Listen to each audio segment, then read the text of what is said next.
parrains, à vous choisir l'un et l'autre, pour rejoindre notre compérie, et ils auront dans quelques instants tout le loisir de mettre en avant les qualités humaines, voire festives, qui sont les vôtres.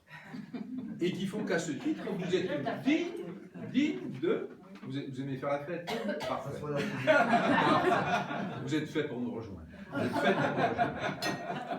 Avant de leur laisser la parole, nous allons vous inviter à déguster le joyau de notre culture. Vous n'avez pas à ressortir, vous montez directement dans votre chambre. Ce vin des Côtes du Forêt est le fruit de l'amour et de la connaissance, du savoir comme du savoir-faire du monde vigneron. Et nous le servons fièrement avec passion. Alors, on va procéder à l'ouverture de la bouteille. On va demander à notre...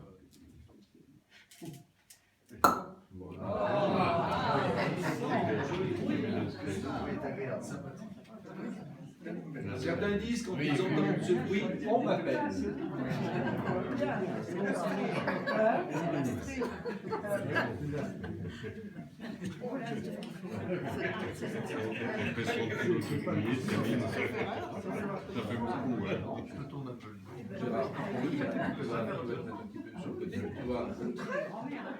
Alors le vin vient d'être versé. Et c'est pour notre échanson. Le vin vient d'être versé face aux convives. Portez le verre à la lumière et mirez-le. Scrutez sa robe. Détaillez-la bien. Par le pied. Par le pied, Gérard, par le pied. Par le pied du tien. Voilà. Vous avez devant vous bon nombre de couleurs, toutes nuancées. Portez votre verre vers le sol. Inclinez-le, et vous avez anticipé, madame, inclinez-le et faites tourner un petit peu autour du verre. Une empreinte translucide s'installe aux couleurs d'argent, avec de minces filets décalés imprégnés d'un rouge rubis. Et comme dit Henri, il a de l'odeur. Et l'odeur, on y vient. Il est temps, en effet, d'éveiller vos qualités olfactives. Portez-le à votre nez. Redressez le verre verticalement. Et avec la minutie que le geste exige, faites rouler le nectar. Portez-le ensuite à votre nez, humez, et il sera temps de descendre à l'étage du dessous pour boire et déguster. Ce que nous vous invitons à faire pendant que les compères vont chanter le deuxième couplet de la chanson des L'hiver chemine aux côtes du forêt, j'évite les angines grâce à mon baronnet. Il y a longtemps que je trinque,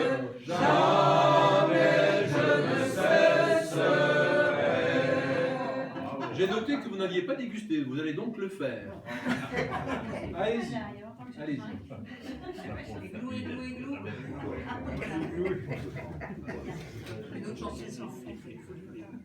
Voilà. Eh bien, vous allez poser votre verre, Sabine ici, Eric ici. Pas tout de suite.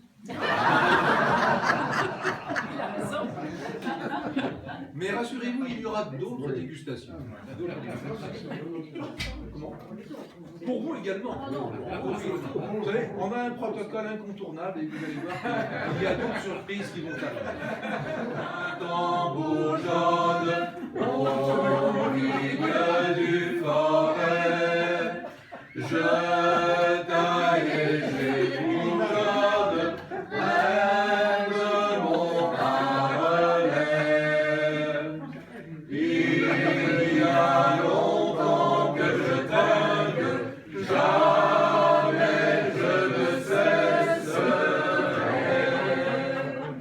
Vous allez pouvoir poser vos barbelés. Mais madame, allez-y, oui, ne voulez pas dans cette dégustation.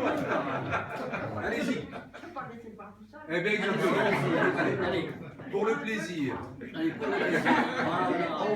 On peut les applaudir. En matière de reproduction, le cheval est le numéro 1 en France. Et si vous en parlez, comme il m'arrive, autrefois ça m'arrivait de parler avec les Anglais, les Américains, les Sud-Africains, il est dans le top 10. Hein. C'est fantastique. Alors pour être concret, je vais simplement énumérer quelques-unes de ces découvertes qu'il a mises en application. Parce que ce n'est pas seulement un chercheur, c'est aussi un trouveur. Et le général de Gaulle nous disait, sur les chercheurs, il y en a toujours, mais des trouveurs, il y en a beaucoup moins. On a des chercheurs, trouveurs, réalisateurs. Alors, à l'actif d'Éric, l'échographie de la jument. On le sait tous, ça. L'insémination artificielle et la congélation de la semence. La fécondation in vitro. Le transfert embryonnaire. Et quand j'entends Pascal parler de transfert d'embryon, je pense qu'il y a peut-être intervenu aussi dans ce... Donc je l'associe un peu. Le clonage du cheval de sport, les premiers clones, c'est Éric, les premiers clones de chevaux, c'est Éric qui les a fait naître. Et je crois qu'également, il y a une banque génétique, vous en avez parlé régulièrement, parce que j'ai eu l'honneur d'être administrateur, où j'ai fait partie de son organisation qui s'appelait Cryogénétique, et j'ai entendu parler de tout ça. Donc, c'est très bien que le nom d'un scientifique de ce niveau soit inscrit dans nos grands livres. Maintenant, si vous me permettez, je vais faire une approche un peu plus entre nous. Vous me permettrez bien quelques joyeusetés. Ah oui, je vous en prie. Nous les attendons avec impatience. Voilà. Alors, on parle beaucoup en ce moment du bien-être animal. À l'Académie d'agriculture, dont fait partie Alain d'Assonville, où nous nous retrouvons quelquefois, le bien-être animal, on nous en parle beaucoup. Eh bien, vous êtes allé beaucoup plus loin. Vous avez fait le bonheur des chevaux. Et je vais expliquer pourquoi. Je prends deux exemples. Voilà un cheval entier. Il est castré. Bon, il a le droit à son propriétaire. Il est exploité. Il est excellent. C'est un crack. On ne peut plus le faire reproduire puisqu'il est castré. Mais voilà mon Éric qui arrive avec le clonage. On reconstitue évidemment le capital héréditaire. Et c'est le bonheur, cette lignée de chevaux, parce qu'entre eux, ils communiquent, et ben, ça y est, on peut à nouveau se reproduire. Et maintenant, je vois le problème pour les juments.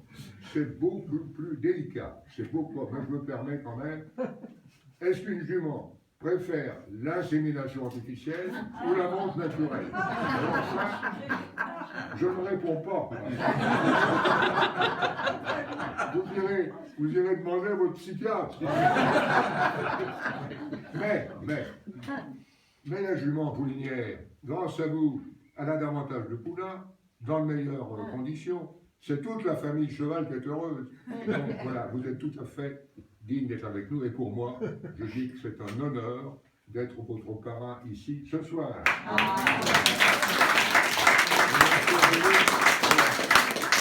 Je vous reçois comme compère du Guet d'Arlet. Moi, je vais embrasser votre épouse, on va faire comme ça. C'est à vous. Voilà. Bon, je savais que j'étais le bisu ici, que j'allais être visiter. Et j'ai déjà fait souffrir un certain nombre d'entre vous, je crois. Je me souviens de mes débuts, mes tout débuts, c'est quand je suis arrivé au Haras du Pin, comme élève. Je suis arrivé avec mon cheval, avec moi, un dimanche, et je suis parti dans la forêt, en blue jean, montant à cheval en blue jean, sans bombe. Je saute les fossés au bord de la route et je tombe sur Denis Charpentier.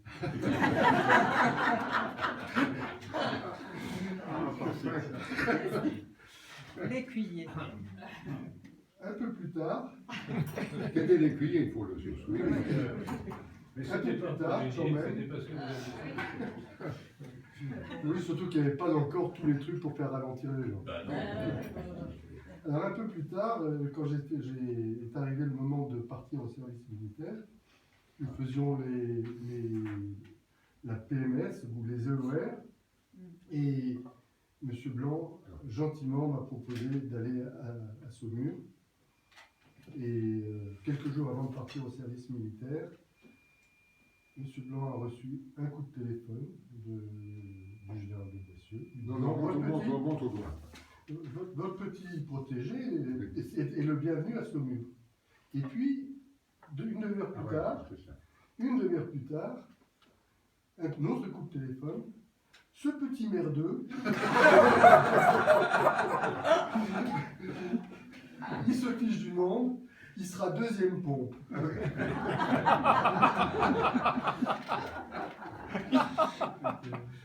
Bon, Monsieur Blanc n'en a pas trop voulu. Il s'est quand même un peu débarrassé de moi. Il s'est dit, les voyous comme ça, on va plutôt les mettre à la recherche que de les mettre à l'intérieur de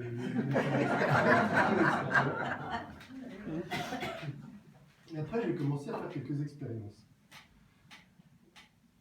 J'ai voulu un peu me venger de mes charpentiers. Et on a commencé à faire un troupeau de juments dans les juments de l'école. Et moi, sage chercheur, identification des animaux, on a marqué les animaux avec de l'eau oxygénée, des grands numéros. Et la jument que Denis montait à la chasse à courre, avec sa jument numéro 12.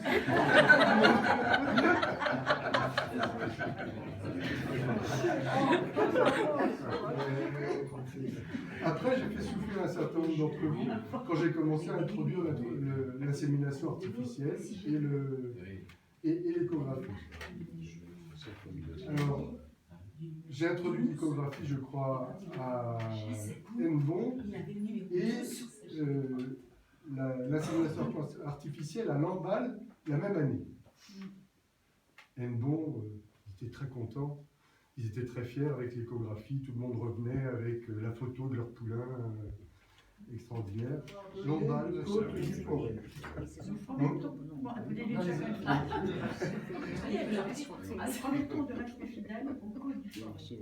Nous nous engageons à être de gays.